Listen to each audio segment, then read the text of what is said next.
June 18th, 1976. Rancho Cordova, California.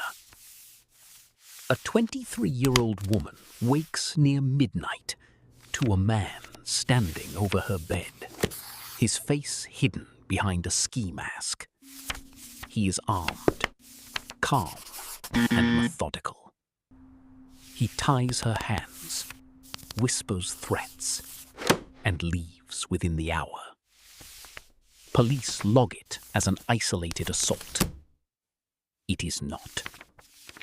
Over the next 13 months, 10 more attacks follow in the same quiet suburb east of Sacramento.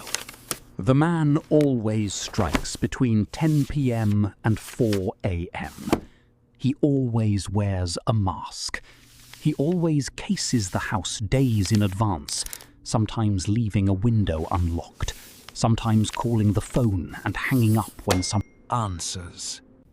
Detectives begin calling him the East Area Rapist. By the end of 1977, he has attacked at least 24 women across 4 counties.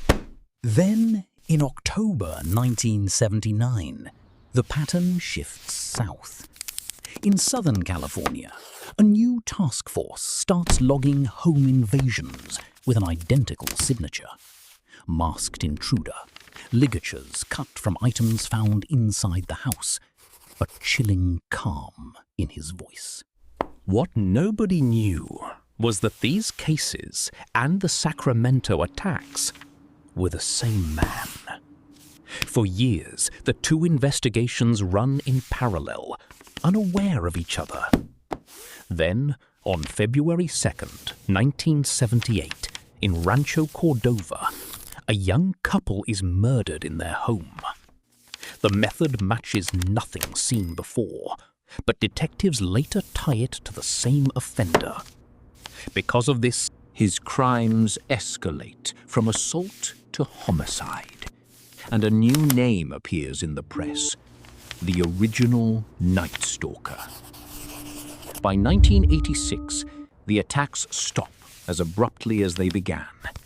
10 murders, over 50 rapes, no name, no face, no arrest. The case goes cold for almost 2 decades. In 2001, a criminalist named Paul Holes runs DNA from the Sacramento assaults against evidence from the Southern California murders. The profiles match. 1 man.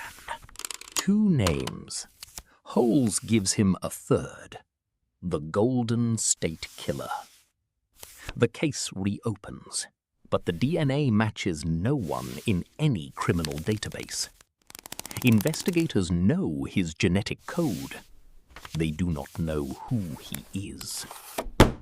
For the next 13 years, Holes carries a case file everywhere he goes, working the mystery on nights and weekends, even after retirement loomed. Then, in 2017, a new tool appears: consumer genealogy websites, where ordinary people upload their own DNA to trace ancestry. Investigators quietly upload the killer's crime scene profile to a public genealogy database called GEDmatch, disguised as an ordinary user account. Within weeks, the software returns something no fingerprint database ever could: distant relatives.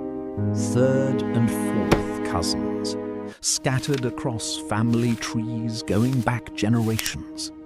A genetic genealogist DNA would named reveal his Barbara identity. Ray Venter begins the work The of trap was closing.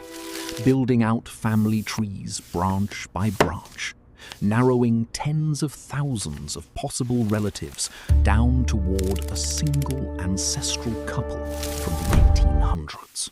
The process takes months. She cross-references marriage records, obituaries, and census documents, mapping every branch until the trees converge on one household in the Sacramento area. One name surfaces again and again: D'Angelo. Joseph James D'Angelo, a former police officer, Fired from a department in Auburn, California in 1979 for shoplifting a can of dog repellent and a hammer. He had lived quietly in the town of Citrus Heights for decades, blocks from several of his own crime scenes.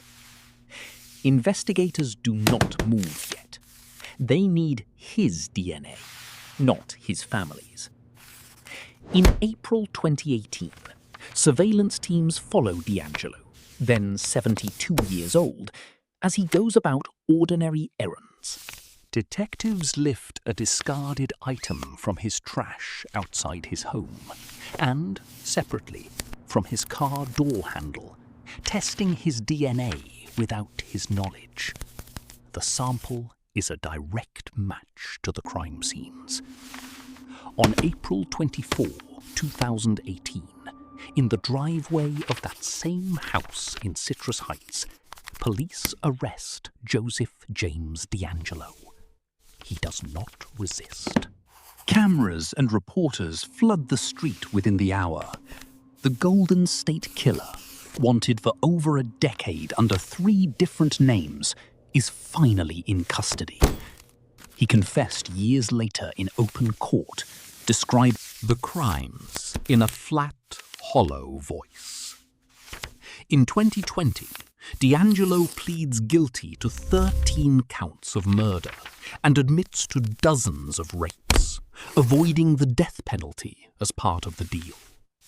He is sentenced to life in prison without parole. The case becomes the first major homicide solved through genetic genealogy, a technique that has since been used to crack hundreds of other cold cases across the country. Paul Holes retires, having closed the file he carried for 20 years. Barbara Ray Venter goes on to help identify killers in cases decades older than this one. The tool built for hobbyists tracing their ancestry becomes one of the most powerful weapons in modern criminal investigation. Privacy advocates raise new questions about genetic data and consent, questions still being argued in courtrooms today. For the victims and their families, the wait had already stretched across 4 decades. Some had died without ever learning his name. D'Angelo himself never explained why he stopped in 1986 and never named an accomplice, though investigators long suspected he worked entirely alone.